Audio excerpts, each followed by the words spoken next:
Maayong hapon, Negros. Ini ang Digicast Negros X. Ang nagapanguna nga napulo ka mga balita sa isla sa Negros ang amo ni kadulong sa inyo. Updin ninyo kami via Facebook, YouTube, kag sa amon nga website www.digicastnegros.com. Kag sa naman kayo malantaw sa kay ka Channel 11 sa Kabangkalan City, Himamaylan City, kag Banwasang Ilog. Kag yari na ang top 10 nga mga balita sa Negros subong adlaw. 38 anyos nga cruise ang barko nga nagbisita sa Bacolod City, nagpositibo sa Omicron variant ng COVID-19. Presyo sa gasolina kag diesel, magasaka na naman buwas. Supply sa manok nagaiwat, bilis ang isda makatugas ang high blood suno sa manok baligya.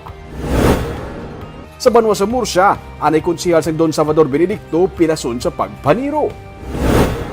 Kag sa Good Vibes, kinawatan nga kwarta, na-recover sang manok baligya. Inatanan sa Digicast Negros X.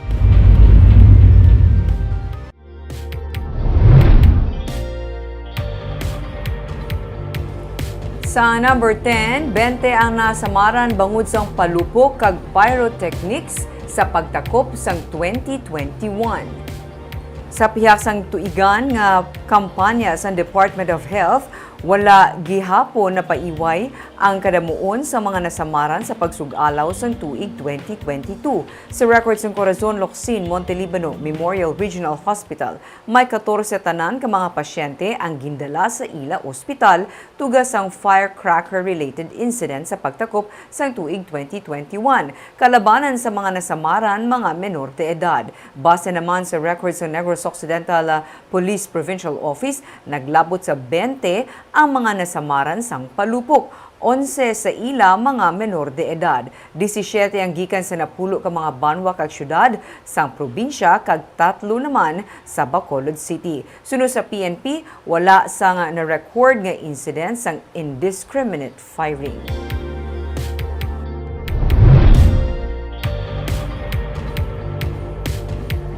Sa number 9, mga awards nga nabaton sa probinsya pati ng performance ng tagsa ka mga departamento ang in-highlight sa gobernador sa asiningan New Year's message. Isa ka Thanksgiving Mass ang ginsakdag sa Kapitolyo Provincial sa embukada sang bagong tuig. Sunod sa kay Negros Occidental Governor Eugenio C. Lacson, labing ginapasalamatan ang makaako sa panibag-o nga tuig kag sa bag-o nga panugod. Sa mensahe sa gobernador sa mga empleyado sa gobyerno provincial, dako man ang pagpanghangkat nga naatubang sang 2021 sa gihapon. Tigayon na dulong sa mga pumuluyo ang mga serbisyo kag programa santo sa layi kag sa development agenda. Nagsugod ang 2021 sa pagbaha sa 3rd District kag nagtapos ini sa paglaslas ni Bagyo Odette sa sur sa Negros Occidental kag nagapabilin sa gihapon ang pandemic. Pero sa tunga sini, nalabot sa gihapon sa probinsya ang mga tinutuyo sini kag nagbaton pa sang isa ka international award sang mag-champion sa Iron Cup International Robotics Competition ang Nulit C. May 7 ka mga national awards nga nabaton ng probinsya kag 18 ka regional awards. Sunod sa gobernador, nangin maayo ang performance sa mga empleyado sa gobyerno probinsyal sang 2021 nga nagakaangay lamang nga kilalahon kag hatagan sang pagpasidungog.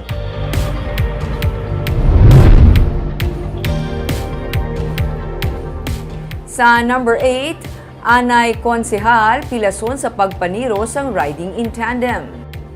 Pilason ang anay sangguniang bayan member sang Don Salvador Benedicto nga si Eddie Seralbo matapos ini tiruhon sang Sabado sa barangay Abu-Abu sa Banwa sang Murcia. Sa investigasyon sa Murcia PNP, sakay sa iya nga pick-up ang biktima sang siya ang gintiro sang duha ka persona sakay sa motorsiklo. Ang biktima ang may igo sang bala sa iya liog. Duha ka empty shell sang caliber 9 ang nakuha sa crime scene. Padayon nga ginabulong sa ospital ang biktima. Ginahibaluman sang PNP kung ano ang motibo sa pagluthang sa iya.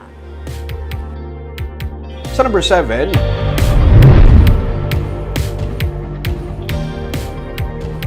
sa Talisay City, isa ka senior citizen ang patay matapos ginkastigo sang iyang anak. Patay ang 76 anyos nga si Romulo Esperido matapos iniging kastigo sa niya mismo anak sang Sabado sa Barangay Concepcion sa Talisay City. Sa investigasyon sa Talisay PNP, ginamasahe lang sang iya amay ang 33 anyos nga anak nga si Julius Roy sa maghambal ang anak nga nagalain ng iya pamatsyag. Giliw niya na lang nga ginkuga ang iya nga amay kag ginlapusan sang bato sa ulo nga ginkamatay ni Romulo. Nagpanago ang sospek sa likod ng portahan kung sa diin siya naaresto sang kapulisan. Dugang pa sa pulis ang sospek ang may nervous breakdown kag ila pa usisaot may background ini sa paggamit sang illegal nga droga. Detain man sa karon ang anak sa Talisay PNP.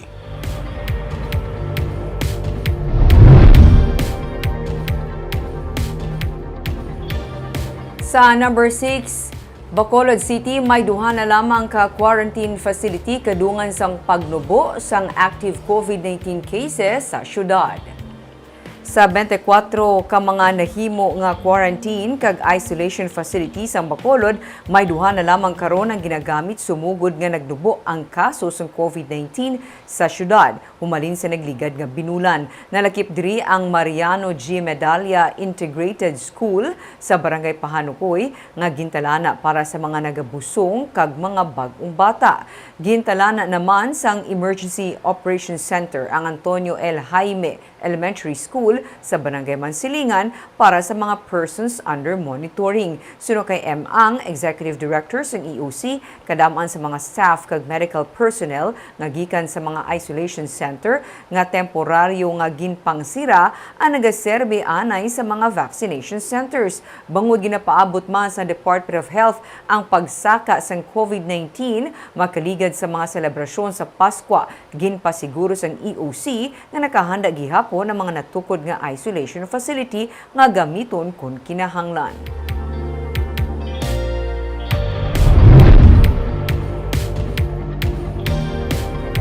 Sa number 5, pagpatuman liwat sa border control ang posible, hindi para malikawan ang pagtimbuok sa kaso ng COVID-19 sa Negros Occidental. Inisunod sa kay Negros Occidental Governor Eugenio C. Lacson bilang isa sa mga ginalantaw nga tikang nga ipatuman para mapapangapinan ang probinsya, ilabay na karon nga may Omicron variant na sa pungsod. Nagapabili ng ekstrikto nga pagpatuman sang espas sa tanan nga mga magasulod sa probinsya suno sa kay Lacson. Nagamat-amat na naman ang liwat nga pagsaka sa COVID-19 cases sa Metro Manila, pero sa pinakauli nga datos ng Provincial Incident Management Team, nagapabilin nga manubo ang active COVID-19 cases sa Negros Occidental, 172 as of January 2. Ginsiling ni Lacson nga sa masami ang nagakatabo sa NCR, nagakatabo man sa mga probinsya, gani dapat handa ang probinsya. Liwat nga sulit ang pagsunod sa paggamit sa face mask, physical distancing kag hand washing. Sa karon nagapabilin sa Alert Level 2 ang Negros Occidental. We will continue to be strictly requiring the S-Pass. Gov, is there a possibility na may border closure kita kung magtaas kita ng cases? That is always possible, no? Especially if the cases start going up again. Yeah. All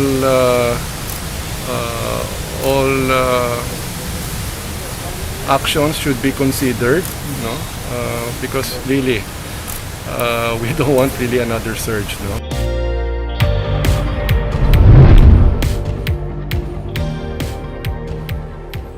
Sa number 4, mga apektado sang Bagyo Odette ang ginapaabot magabaton sang 5,000 pesos gikan sa 90 milyones nga pondo sang National Housing Authority. Inisunod kay Negros Occidental Governor Eugenio C. Lacson matapos ng ma-turnover ang pondo sa probinsya sa nagligid nga semana. Ang 41 milyones pesos naman nga gina-download para sa Negros Occidental gikan sa the Bureau of the Treasury ang iga-release man bilang financial assistance ukon paagi sa construction materials suno kay Lacson. Ang instruction gikan sa national government suno sa gobernador amo nga dapat ang bulig ang ma-release gilayon. Damlag pa may 50 milyones pesos nga pondo nga ginpain ang Negros Occidental kag ini ang igabakal sang building materials kasubong sang GI sheet. Nagbaton man sang 2 milyones pesos nga bulig gikan sa San Miguel Corporation ang Negros Occidental. May mga LGU man nga nagbulig sa mga apektado nga banwa kag syudad kag suno kay Lacson diretso na ini sa natungdan nga mga LGU. Samtang tigayo na nga na-energize ang mga main highway sa mga lugar sa sur sang Negros Occidental, suno kay Lacson. 5,000 per family. Of all of those that were affected. The same thing also with the money from the Bureau of Treasury. We could give it as financial or material. So bali go 5,000 tanan, either ang balay mo destroyed or partially damaged. So far right now, because if we hear from the national, they're saying 1,000 per member of the family, but not more than 5,000. Okay. So maximum.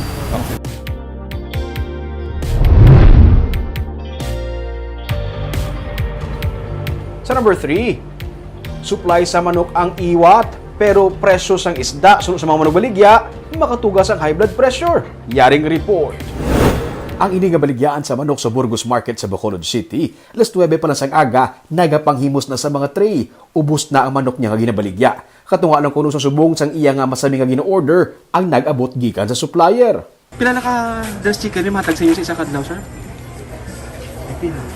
May manok lang. Nira man adlaw mo wala gid. Subungan namin kalabot mga... Studio tayo lang subungan daw. Sa baligyaan naman ni Chit Yulo, may bilin pa. Ang presyo subong sang dressed chicken, 190 ang kilo, samtang 210 pesos naman ang kilo sa na-slice na nga parts. Isa kagatos ka dressed chicken ang iya gina-order kada adlaw pero hindi na ini mahatag sa karon sa iyang supplier. Katunga lang ang ilang nga ma-deliver. Ang amon regular dapat at least may 100 kami. Daily. Oo. Ti subong pila lang.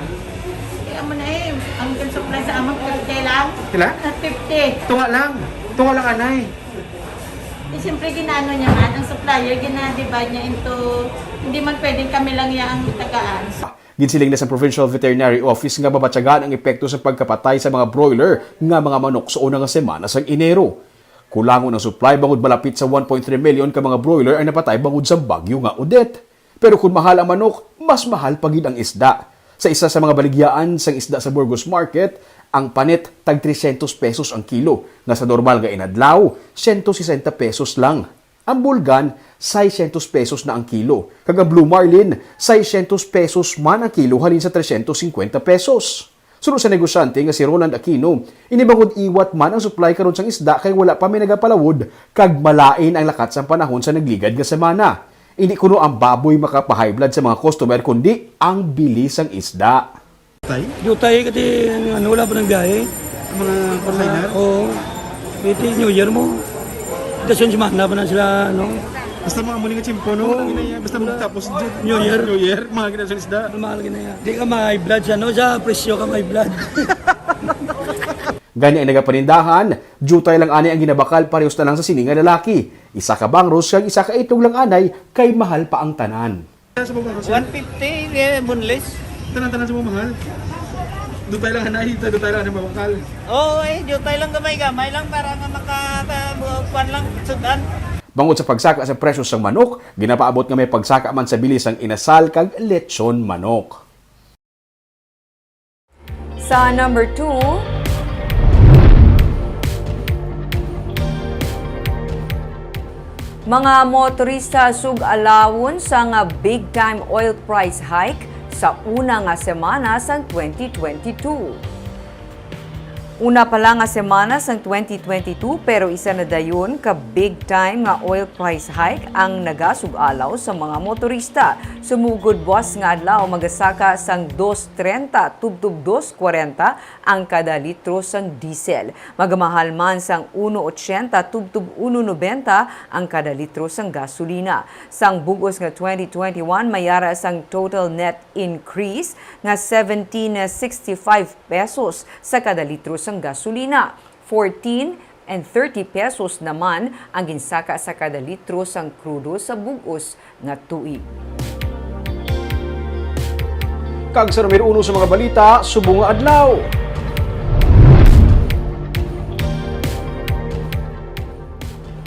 Isa ka 38 anyos nga crew sang barko nga nagbisita sa syudad sa Bacolod nagpositibo sa Omicron variant sang COVID-19.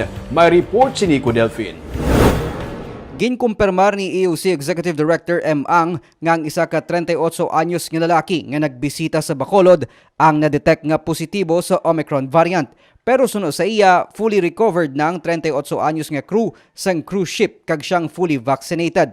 Iya na lang ginahulat ang resulta sa ngiliwat nga RT-PCR test samtang yara sa isolation. Considered na clinically recovered. Asymptomatic man. Isolated sa gyapon. Hindi man sila gani taga diri eh. Galing kayo siguro may relatives diri.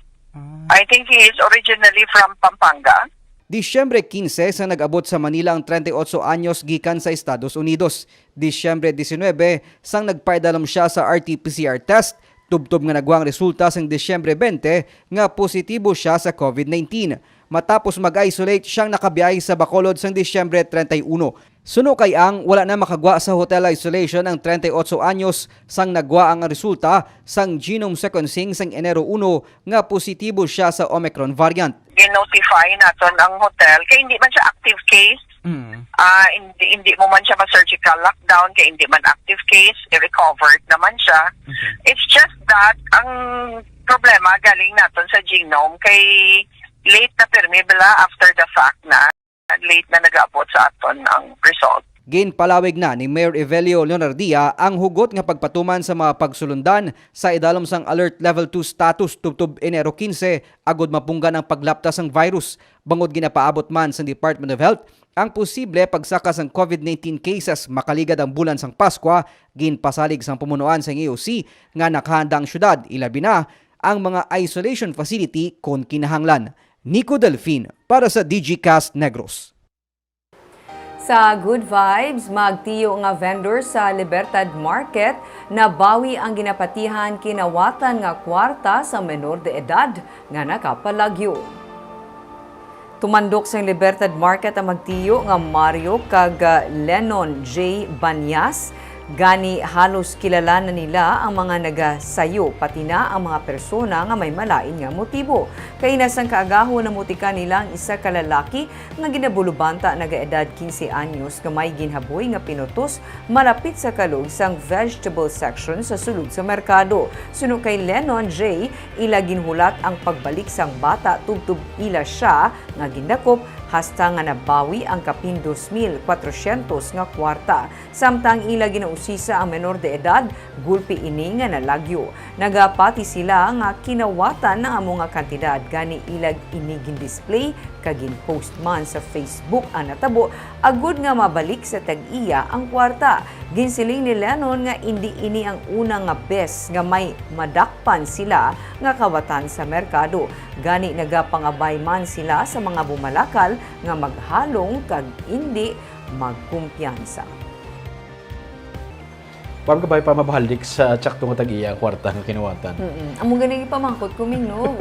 Nang namin ko butanta tuod nga kinawatan. Basi wala pugtak-pugtak ha. Gibutos na sa plastic para patingob. Amo nang challenge karon. Kabay pa. Ako ga agree ko simo. Kabay pa nga ang mga nadulaan mabalik gid ang kantidad nga nadula sa. May hope gyapon sa 2022.